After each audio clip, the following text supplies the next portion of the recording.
യൗസേപ്പിതാവ് മറിയത്തെ രഹസ്യത്തിൽ ഉപേക്ഷിക്കാൻ തീരുമാനിച്ചു. 2020 ഡിസംബർ 8 മുതൽ നമ്മൾ യൗസേപ്പിതാവിൻ്റെ വർഷമായി ആഘോഷിക്കുകയാണ്. യൗസേപ്പിതാവ് മറിയത്തെ രഹസ്യമായി ഉപേക്ഷിക്കാൻ തീരുമാനിച്ചു. പ്രിയപ്പെട്ടവരെ, തല്ലുപിടിച്ച് ഭാര്യയും ഭർത്താവും തല്ലുപിടിച്ച് 2 ദിവസം മാറി നിന്നാൽ നാട്ടുകാർ മുഴുവൻ അറിയും. പിന്നെയാണ് ഭാര്യയെ ഉപേക്ഷിക്കുന്നത് രഹസ്യത്തിലാക്കാൻ പറ്റുന്നത്. ഒരു വിവാഹമോചനം നാട്ടിൽ നടന്നാൽ ആരും അറിയില്ലേ? നമുക്ക് രഹസ്യത്തിൽ ആരും അറിയാതെ ഉപേക്ഷിക്കാൻ കഴിയുന്നത് പൂച്ചയൊക്കെ കൊണ്ടുപോയി കാറിൽ ഇങ്ങനെ കെട്ടിയിട്ടിട്ട് ആരും കാണാതെ ചുറ്റുപാട് നോക്കിയിട്ടിട്ട് പോരാൻ പറ്റും. പക്ഷെ ഭാര്യയെ രഹസ്യത്തിൽ ആരും അറിയാതെ ഉപേക്ഷിക്കുക എന്ന് പറഞ്ഞാൽ അതിൻ്റെ അർത്ഥം എന്താണ്? അപ്പോൾ എന്താണ് രഹസ്യമാക്കി വെക്കാൻ സാധിക്കുന്നത്? ഉപേക്ഷിച്ചു എന്നുള്ളത് പരസ്യമാവും, അത് തർക്കമില്ല. രഹസ്യമാക്കി വെക്കാൻ കഴിയുന്നത് എന്തുകൊണ്ട് ഉപേക്ഷിച്ചു എന്നുള്ളത് രഹസ്യമാക്കി വെക്കാൻ കഴിയും. യൗസേപ്പിതാവിന് മാത്രം പറയാൻ കഴിയുന്ന ഒരു കാര്യമുണ്ട്: ഞാൻ മറിയവുമായി ഒരു തരത്തിലും ശാരീരിക ബന്ധത്തിൽ ഏർപ്പെട്ടിട്ടില്ല എന്ന് പൂർണ്ണമായിട്ട് പറയാൻ കഴിയുന്ന ഒരു ആള് യൗസേപ്പിതാവാണ്. പിന്നെ പരിശുദ്ധ അമ്മയാണ്. യൗസേപ്പിതാവ് തൻ്റെ ഭാഗത്തുള്ള നിഷ്കളങ്കത, തൻ്റെ ഭാഗത്ത് നിന്ന് ഒരു തെറ്റും വന്നിട്ടില്ല എന്നൊരു കാര്യം മാത്രമേ ഇവിടെ രഹസ്യമാക്കി വെക്കാൻ പറ്റുകയുള്ളൂ. അപ്പോൾ തൻ്റെ നിഷ്കളങ്കത രഹസ്യമാക്കി വെക്കുമ്പോൾ എന്ത് സംഭവിക്കും? നാട്ടുകാർ മുഴുവൻ അവനെ പഴിചാരും. ഒരു തെറ്റും ചെയ്യാതെ ഇരിക്കുന്ന കന്യകയായിട്ടുള്ള മറിയത്തെ ഇവൻ ഉപേക്ഷിച്ചു എന്നതായിട്ട് തീരും. ആരോപണം യൗസേപ്പിതാവിൻ്റെ മേൽ വന്നു വീഴും. അതാണ് അതിലെ രഹസ്യാത്മകത. അതായത്, നിന്ദനം മുഴുവൻ എൻ്റെ മേൽ വന്നുകൊള്ളട്ടെ. വിവാഹം ഉറപ്പിച്ചിട്ടുള്ള 2 പേർ തമ്മിൽ വിവാഹബന്ധത്തിൽ ഏർപ്പെടുന്നത്, ഒരുമിച്ച് താമസിക്കുന്നത് നിഷിദ്ധമായ ഒരു കാലഘട്ടമായിരുന്നില്ല. അപ്പോൾ ഉറപ്പിച്ചിട്ടുള്ള ആളിൽ നിന്ന് ഒരു കുഞ്ഞുണ്ടായി എന്ന് പറയുമ്പോൾ, അവൾ പ്രഗ്നൻ്റായി എന്ന് പറയുമ്പോൾ വളരെ നാച്ചുറലായിട്ടുള്ള ഒരു നിഗമനം, അവർ ഒരുമിച്ച് താമസിച്ചു, അവർ പരസ്പരം അറിഞ്ഞു എന്നുള്ളൊരു നിഗമനത്തിൽ നാട്ടുകാർ എത്തും. പക്ഷെ ഇവിടെ യൗസേപ്പിതാവ് രഹസ്യാത്മകമായി വെക്കാൻ ഉദ്ദേശിക്കുന്നത് തൻ്റെ നിരപരാധിത്വമാണ്, താൻ തെറ്റ് ചെയ്തിട്ടില്ല എന്ന കാര്യമാണ്.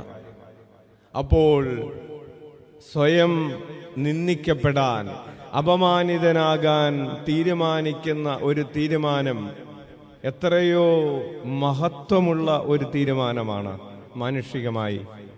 പക്ഷേ അത്രമാത്രം മഹത്വമുള്ള ഒരു തീരുമാനവുമായി ദൈവസന്നിധിയിലേക്ക് യൗസേപ്പിതാവ് ചെല്ലുകയും, യൗസേപ്പിതാവ് കർത്താവിൻ്റെ തിരുമാറിൽ ചാഞ്ഞുറങ്ങുകയും, ആ തിരുഹൃദയത്തിൽ, പിതാവിൻ്റെ തിരുഹൃദയത്തിൽ കിടന്ന് അവൻ ഉറങ്ങി സ്വപ്നം കാണുകയും ചെയ്തു. ഈ സ്വപ്നത്തിനൊരു പ്രത്യേകതയുണ്ട്. യൗസേപ്പിതാവ് കാണുന്നത് സ്വന്തം ജീവിതത്തിൻ്റെ സ്വപ്നമല്ല. പ്രിയപ്പെട്ടവരെ, യൗസേപ്പിതാവ് കാണുന്നത് ദൈവത്തിൻ്റെ സ്വപ്നമാണ്. യൗസേപ്പിതാവിന് സ്വപ്നമുണ്ടാകുന്നു, അത് സ്വന്തം ഭാവി സുരക്ഷിതമാക്കി മാറ്റുന്ന സ്വപ്നമല്ല, ദൈവത്തിൻ്റെ സ്വപ്നം സ്വന്തം സ്വപ്നമാക്കി മാറ്റിയവന്റെ പേരാണ് വിശുദ്ധ യൗസേപ്പ്. അവൻ കാണുന്നതും കേൾക്കുന്നതും എന്താണ്? ദൈവത്തിൻ്റെ സ്വപ്നമാണ്. കന്യകയിൽ നിന്ന് കുഞ്ഞു പിറക്കുമെന്നുള്ളത് യൗസേപ്പിതാവിൻ്റെ സ്വപ്നമാണോ? അല്ല, അത് ദൈവത്തിൻ്റെ സ്വപ്നമാണ്. അവൻ എമ്മാനുവേൽ എന്ന് വിളിക്കപ്പെടുമെന്നുള്ളത് യൗസേപ്പിൻ്റെ സ്വപ്നമാണോ? അല്ല, അത് ദൈവത്തിൻ്റെ സ്വപ്നമാണ്.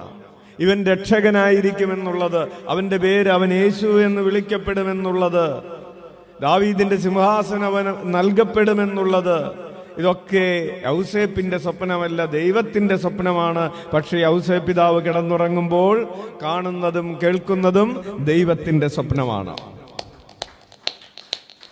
നമ്മൾ കാണുന്നതും കേൾക്കുന്നതും ആരുടെ സ്വപ്നങ്ങളാണ്?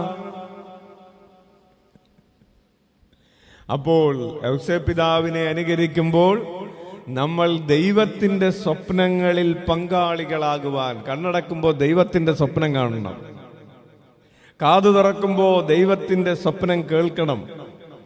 ഇനി ഉറക്കമെഴുന്നേറ്റ് കഴിയുമ്പോൾ അവൻ പൂർത്തീകരിക്കുവാൻ വേണ്ടി ഓടുന്നത് സ്വന്തം സ്വപ്നം സാക്ഷാത്കരിക്കുന്നതിനുള്ള ഓട്ടമല്ല.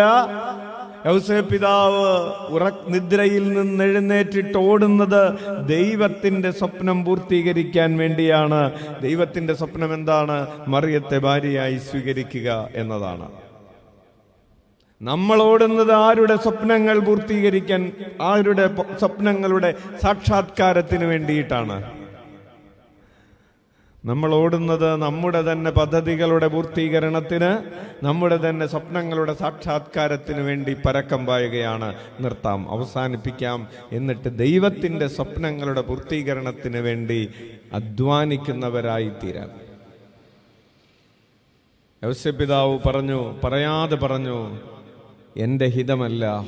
സ്വപ്നത്തിൽ പറഞ്ഞു, എൻ്റെ ഹിതമല്ല, എൻ്റെ വലിയൊരു ഹിതമുണ്ട്, എനിക്ക് വലിയൊരു പദ്ധതിയുണ്ട്. എന്ത്? രഹസ്യത്തിൽ ഉപേക്ഷിക്കണം.